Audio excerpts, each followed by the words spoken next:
Paano nga ba kumita sa sitaw? Ngayon, tuturuan ko kayo kung paano kumita at maging isang seller ng sitaw.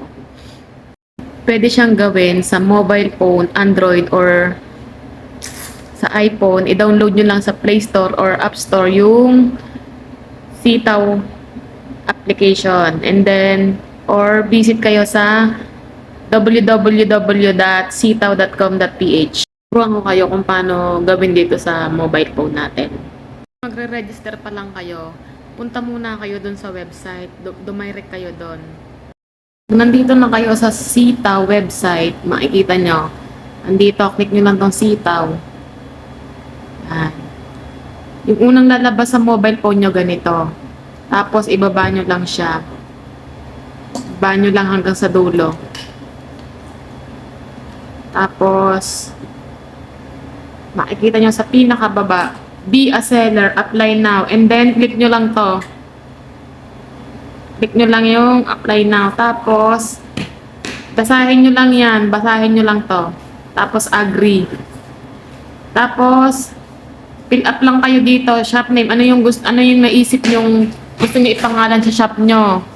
Tapos, syempre, dito sa referral code, ngayong nakita nyo tong video ko, syempre, alam nyo na, gamitin nyo tong referral code ko.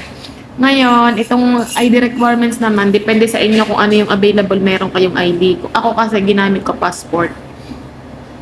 And then, picturean nyo yung ano nyo, kung yung passport, picturean nyo, i-upload nyo lang dito. Tapos yung phone number, kung ano yung number na gamit nyo. Pwedeng sa ibang bansa, pwedeng international, pwedeng sa Philippines, pwedeng roaming, ganon.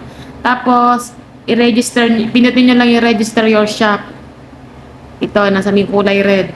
Tapos, mag-intay lang kayo ng 24 hours para i-email kayo ng sitaw kung approve ba yung store nyo.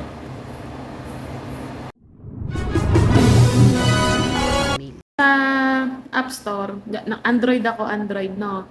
Hanapin nyo lang dito, sitaw. Sitaw.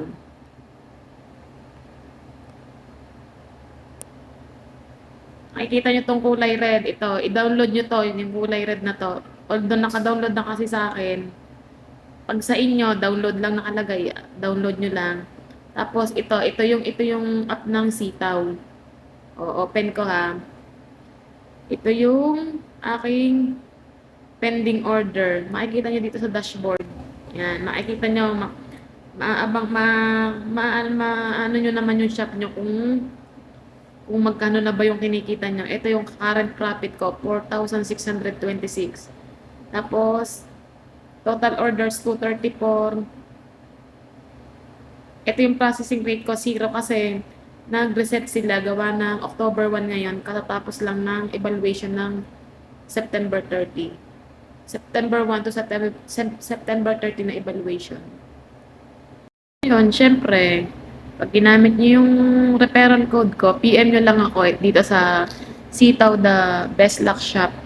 Tapos, tuturuan ko kayo, i-guide ko kayo kung paano nga ba kumita sa sitaw.